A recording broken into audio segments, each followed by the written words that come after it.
فیصد کا فرق ہے. اس کے اندر اگر ووٹوں کی تقسیم کا پیٹرن دیکھیں تو 40% سے اوپر لوگوں میں بی این پی کی طرف رجحان زیادہ تھا اور 40 سال کی عمر سے کم لوگوں میں تناسب کے اعتبار سے وہ جو حصہ جماعت اسلامی کے حق میں آیا تو اس میں اس ایج گروپ کے لوگوں کی تعداد بی این پی کے حامیوں سے زیادہ تھی. یعنی یوتھ کے اندر جماعت کی قبولیت جو ہے وہ زیادہ ہے اور ان کی جو ہے بی این پی کی کم ہے, لیکن مجموعی طور پہ بی این پی کی مقبولیت جو تھی وہ جتنے سروے میں عرض کر رہا ہوں کہ ہوئے ہیں وہ اب سے 1 مہینہ 1.5 مہینہ پہلے کے تھے. لیکن ابھی جو جوہری تبدیلیاں 2 ہوئی ہیں, ایک یہ ہے کہ طارق رحمان آئے ہیں, خود وہ میدان میں موجود ہیں اور انہیں ایک ویزیبل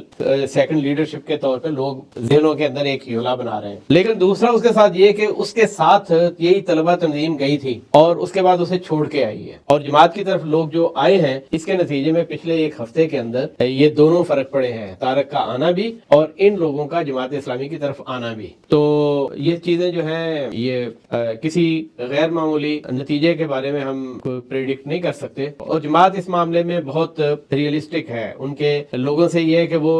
بالکل اس چیز کے لیے ذہنی طور پہ تیار ہیں کہ اگر ذمہ داری پڑے گی وہ قوم کو لے کے چلیں گے, لیڈ کریں گے, اور اگر نہیں تو وہ پوری ذمہ داری کے ساتھ قوم کی تعمیر اور جمہوری حقوق کی بحالی اور ان کے قومی معاملات کو درست کرنے کے لیے اپنی خدمات انجام دیں گے. قطع نظر اس کے کہ ان کو بی این پی 1971 کا تانا دے رہی ہے جیسے کہ عوامی لیگ دیا کرتی تھی یا جیسا کہ انڈیا کا پورا سوشل میڈیا دے رہا ہے یا اس کے اخبارات دے رہے ہیں. تو اگر دیکھا جائے تو اس وقت India, be N P, Awami League, Communist Party, R S S, ان سب لوگوں کا موقف ایک ہی ہے کہ نو مور جماعت اسلامی. جماعت اسلامی کسی صورت میں نہیں ہونی چاہیے, اس کے پاس ووٹ بھی نہیں ہونا چاہیے, اس کے پاس نمائندگی بھی نہیں ہونا چاہیے. تو یہ ایک پیج پہ ہے اور دوسری طرف وہاں کی یوتھ, وہاں کی دینی پارٹیاں, دینی طبقے, اور میرا اپنا یہ خیال ہے کہ ایک حد تک عوامی لیگ کے حامی کچھ عناصر جو ہیں وہ بھی ادھر ووٹ ضرور دیں گے. جو بی این پی کے بارے میں منفی رائے رکھتے ہیں وہ ووٹ دینے آئیں گے. لیڈر تو ان کے نہیں آئیں گے لیکن سارے ووٹر تو لیڈر نہیں ہوا کرتے, وہ عوام ہوتے ہیں.